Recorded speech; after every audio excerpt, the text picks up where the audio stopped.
Iya, oke teman-teman, kembali lagi bersama saya Iqbal Kandra Sarap di podcast kali ini. Saya akan bahas tentang Didi Kempot ya. Sebenarnya podcast sebelum ini saya udah pernah bikin tentang Didi Kempot ya, tapi nyari filenya itu nggak ketemu-temu. Mau saya upload sebelum-sebelumnya sebenarnya.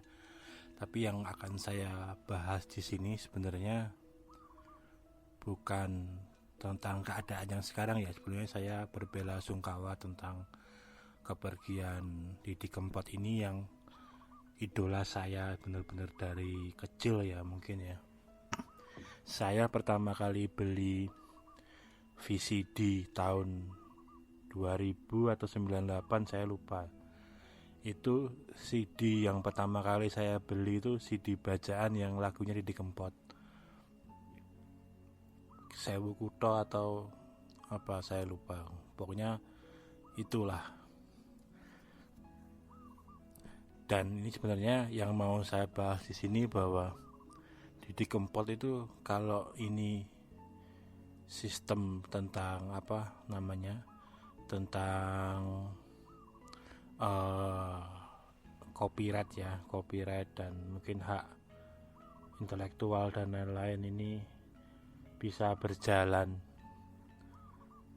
Mungkin Didi Kempot itu adalah salah satu artis, mungkin penyanyi lah, salah satu seniman, salah satu penyanyi paling kaya di Indonesia, mungkin bisa dibilang seperti itu. Mungkin di bawahnya nanti ada Iwan Fals, terus mungkin nanti ada Slank dan lain-lain ya. Ini bukan karena kelegendaannya dan lain-lain ya, tapi karena mungkin kalau ini dari awal diurus itu nantinya hak-hak intelektual yang dia dapatkan itu sebenarnya akan terus bisa mengalir ya.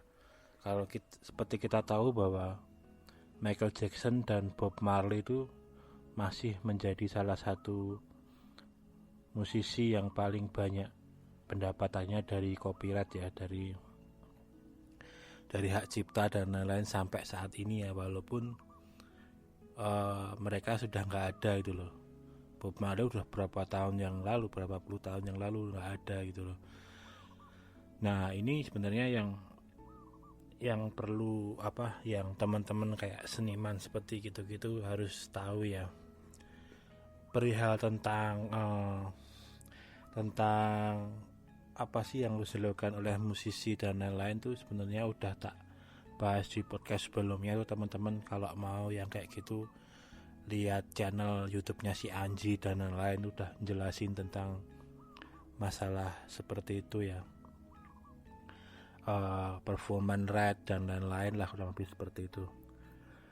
Nah kembali lagi ke Didi Kempot, bahwa di YouTube itu sebenarnya orang yang cover Didi Kempot itu mungkin loh ya ini, karena sudah bisa dilihat itu loh, kayak mungkin dari Nela Karisma, dari Via Valen atau apa video yang menyanyikan lagu mungkin yang belum lama ini, berapa tahun yang lalu, kayak Banyu Langit dan lain-lain itu bisa tembus sampai 50 juta, 100 juta view dan lain-lain kan.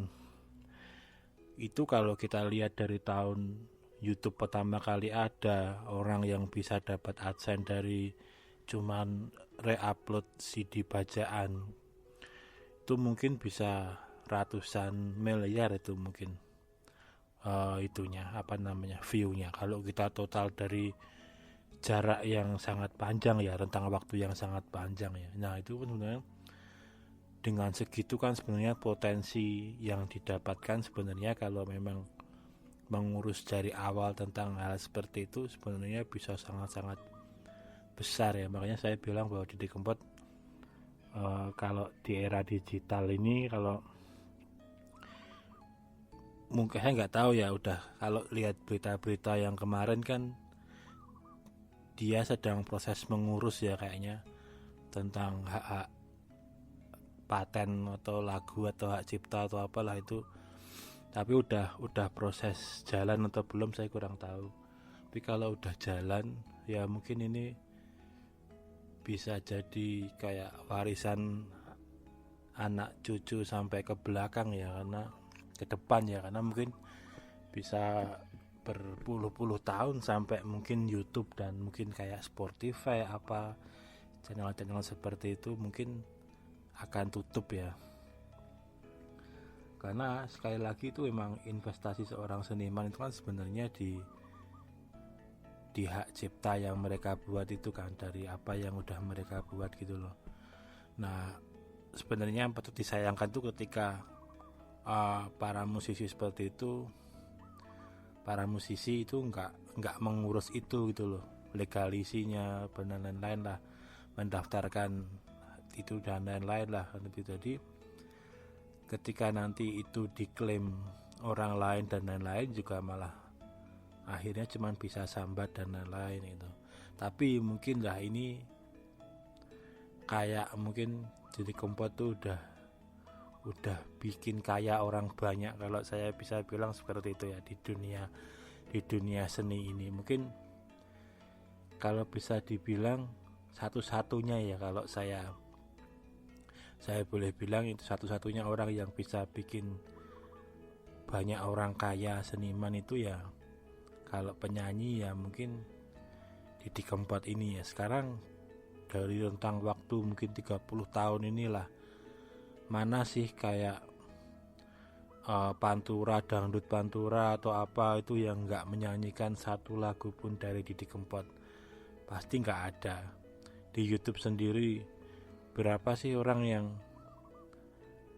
mengcover lagu Didi Kempot ini? Pasti ada banyak, dan mereka untung dari situ sebenarnya. Nah mungkin selama ini Didi Kempot gak ngurus itu, terus rezeki mereka yang tetap menggunakan itu tetap lancar ya, mungkin itu kayak apa ya,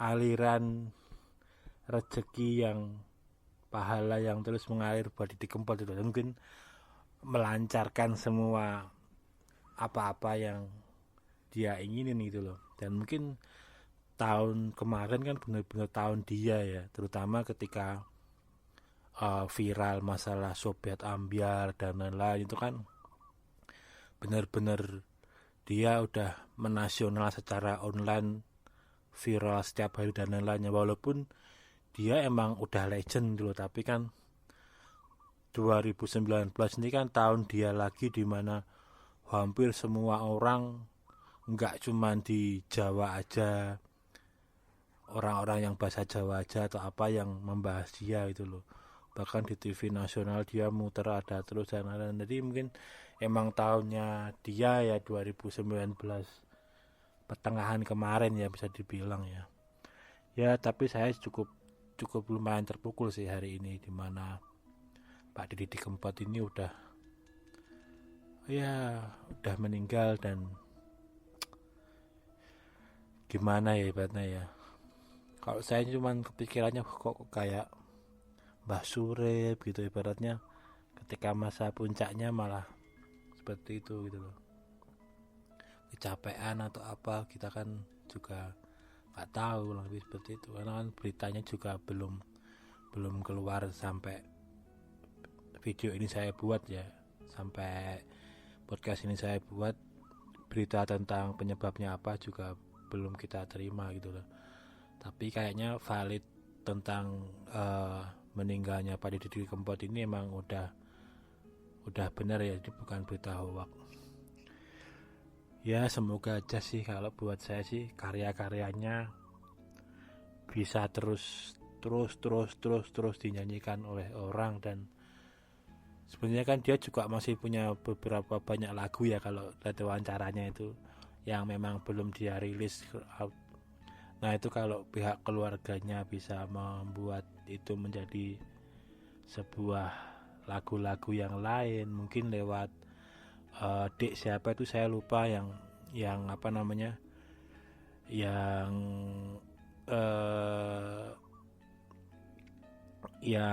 difabel itu yang nyanyikan lagunya Didi Kempot itu juga saya rasa sih mungkin penerus dia ya, suaranya juga bagus, ini juga bagus, dan mungkin ya itu tadilah, lebih dengan banyaknya orang yang mengcover lagunya dia, bisa orang kaya dari dia. Mungkin ini buat saya sih kayak amal jariah buat Pak Didi Kempot ya, yang akan terus mengalir ya. Sekali lagi saya juga turut berbelasungkawa, semoga diterima di sisi Allah Subhanahu wa taala. Dan buat para musisi dan lain-lain yang mungkin harus mendaftarkan atau mengurus semua masalah yang berhubungan dengan hak cipta dan lain-lainnya, biar capeknya bikin lagu, capeknya bikin lirik, capeknya bikin apa-apa itu, kalau nantinya menjadi viral atau banyak yang dengerin dan lain-lain, itu nggak jadi sia-sia gitu loh, diklaim orang dan lain-lain gitu loh. Ya mungkin segitu dulu podcast dari saya, semoga bermanfaat buat teman-teman semuanya. Salam olahraga.